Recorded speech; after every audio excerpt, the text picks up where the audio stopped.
ঘুরতে কে না ভালোবাসে, আর সেটা যদি হয় পাহাড়। আর যাদের পাহাড় পছন্দ, চলুন না ঘুরে আসি ডুয়ার্সের বক্সা ফোর্ট ও লেপচাখাতে। সুন্দর একটি হিল স্টেশন। প্রথম দিন দেখে নেব বক্সা ফোর্ট। তাহলে কিভাবে যাবেন এই বক্সা ফোর্টে একবার আপনাদের বলে দিই। নিয়ারেস্ট রেলওয়ে স্টেশন আলিপুরদুয়ার, আর ওখান থেকে পেয়ে যাবেন সব রকমের গাড়ি। রিজার্ভ করে যান বা শেয়ারে যান, আপনাকে পৌঁছে যেতে হবে সান্তালাবাড়ি। আলিপুরদুয়ার থেকে সান্তালাবাড়ির ডিস্টেন্স 30 কিলোমিটার। আমরা জাস্ট রাজাভাতখাওয়াতে ঢুকে গেছি। বক্সা ফোর্ট ও লেপচাখাতে যেতে হলে এই রাজাভাতখাওয়াতে এসে ফরেস্ট ডিপার্টমেন্টের থেকে পারমিট করিয়ে নিতে হয়। অনলাইন ও অফলাইনেরও ব্যবস্থা আছে। ডান দিকের রাস্তাটা চলে গেল জয়ন্তী। যদি আপনি প্রাইভেট ভেহিকেল নিয়ে যান, মানে 4 চাকা যদি নিয়ে যান, তাহলে এর টিকিট কাটতে হবে 480 টাকা গাড়ির জন্য, আর মানুষ প্রতি 150 টাকা করে। গাইড, ক্যামেরা আরও অনেক কিছুর জন্য টাকা আপনাকে দিতে হবে। আমরা সান্তালাবাড়িতে এসে গেছি। এখানেও চেক পয়েন্ট আছে, এখানে আপনাকেও কাগজ দেখাতে হবে। আর এই সান্তালাবাড়ির থেকে আপনাকে এই ছোট ছোট গাড়িগুলো এখান থেকে রিজার্ভ করতে হয় 0 পয়েন্ট অবধি। বক্সা ফোর্ট ও লেপচাখাতে নিয়ে যাওয়ার জন্য আপনার সাথে থাকবে এক্সপার্ট গাইড। আঁকাবাঁকা পথ ধরে এগিয়ে যাচ্ছি 0 পয়েন্টের দিকে। এখানে গাড়ি রেখে পায়ে হেঁটে বক্সার দিকে রওনা দেব। 0 পয়েন্টে এসে এই বোর্ডটিতে একবার চোখ বুলিয়ে নিতে পারেন, অনেক কিছু জানতে পারবেন। এখানে ডিসেম্বর মাসে আসলে 0 পয়েন্টেই পেয়ে যাবেন লেপচাখার সুস্বাদু কমলা। 10টা কমলা 100 টাকা করে।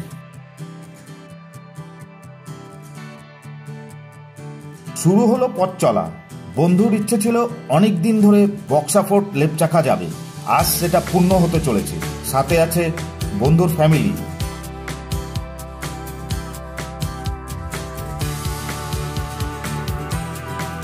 জিরো পয়েন্ট থেকে একটু উপরে উঠে গেলেই দেখে নিতে পারেন ভিউ পয়েন্ট। সুন্দর একটি জায়গা, একদম মন জুড়িয়ে যায়।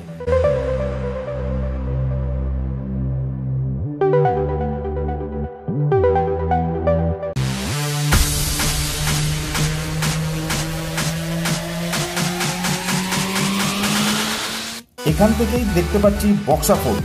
আমরা ওইখানেই যাব। দেখুন কিভাবে দৌড়ে দৌড়ে পাহাড়ে উঠছে। এনার্জি লেভেল একদম হাই। প্রথম দিকে একটু চিন্তায় ছিলাম, কিন্তু না, ও একদম ফিট। পাহাড়ে অনেকটা হাঁটার পর পৌঁছে গেলাম সদর বাজারে। 0 পয়েন্ট থেকে সদর বাজারের ডিস্টেন্স 1 কিলোমিটার। এবার একটু রেস্ট করা যাক, কারণ আমাদের সাথে 2জন জুনিয়র আছে।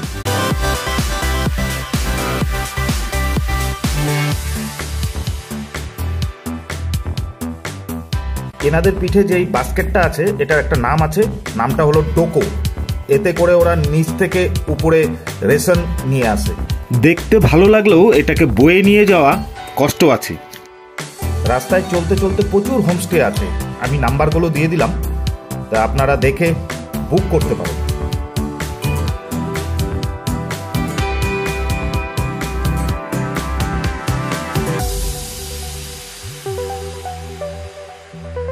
একটু রেস্ট নিয়েই আবার চলতে শুরু করলাম।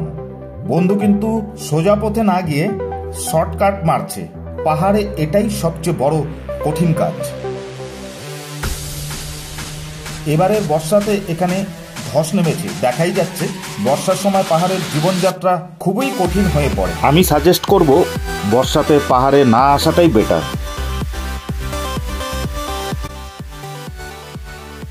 অবশেষে পৌঁছে গেলাম ডুয়ার্সের ঐতিহাসিক স্থান বক্সা ফোর্টে। বক্সাতে ঢুকে গেলি, শেষমেশ সাকসেস। বক্সা ফোর্টের উচ্চতা 2844 ফুট। 1873 সালে ইস্ট ইন্ডিয়া কোম্পানির একটি সেনানিবাস হিসাবে তৈরি হয়েছিল। পরবর্তীতে রাজনৈতিক বন্দীদের নির্বাসন শিবির হিসাবে ব্যবহার করা হয়। আন্দামানের সেলুলার জেলের পরে এটি ছিল ভারতের সবচেয়ে কুখ্যাত এবং অগম্য কারাগার। বিনা বিচারে বন্দি করে রাখার জন্য পাহাড়ের উপর এই দুর্গম এই স্থানকে বেছে নেয় ইংরেজরা। বক্সা ফোর্টের ইতিহাস নিয়ে ভিন্ন ভিন্ন মত আছে, তাই ইতিহাস বেশি না ঘেটে আমরা একটু নিজের মতন করে দুর্গটা একবার ঘুরে নিই। অনেকেই বলেন নেতাজি সুভাষচন্দ্র বসুকে এই কারাগারে রেখেছিল, কিন্তু আমি সঠিকটা না জানা অবধি আপনাদের কিছুই বলতে পারছি না। 1937 সাল পর্যন্ত এখানে মোট বন্দী ছিলেন 525 জন। বন্দী বিপ্লবীরা একবার জেলের ভেতরে রবীন্দ্র জয়ন্তী পালন করেন, কবিকে জন্মদিনের অভিনন্দন জানান। স্বয়ং রবীন্দ্রনাথ তখন দার্জিলিংয়ে ছিলেন, তাই কবিও বিপ্লবীদের উদ্দেশ্যে উত্তর দেন, অমৃতের পুত্র মোরা, কাহারা শোনালো বিশ্বময়, আত্মবিসর্জন করি আত্মারেকে জানিল অক্ষয়।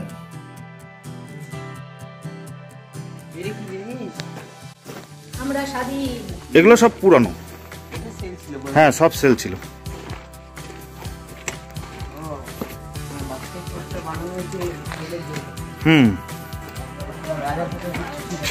না, এটা রাজা ছিল না।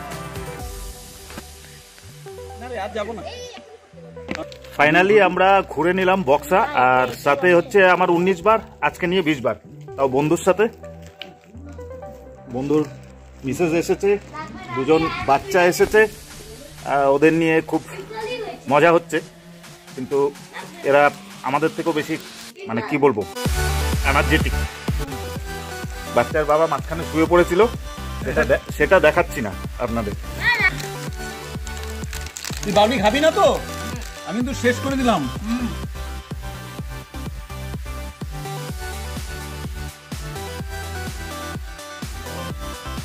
হাতে অনেকটা সময় ছিল, তাই আমরা আশেপাশের সবকিছু দেখছিলাম। চোখে পড়ে গেল সেই ইংরেজ আমলের পোস্ট অফিস। এই পোস্ট অফিসে এখনো কিন্তু সেই রানার, আপনারা রানার কথাটা শুনেছেন নিশ্চয়ই, এখনো এখানে রানার আছে, যে গ্রামে গ্রামে গিয়ে চিঠি বিলি করে আসে পায়ে হেঁটে। বক্সাপোর্টকে বিদায় জানিয়ে আমরা যাচ্ছি লেপচাখার দিকে। আপনাদের সাথে দেখা হচ্ছে লেপচাখাতে নেক্সট ব্লগে।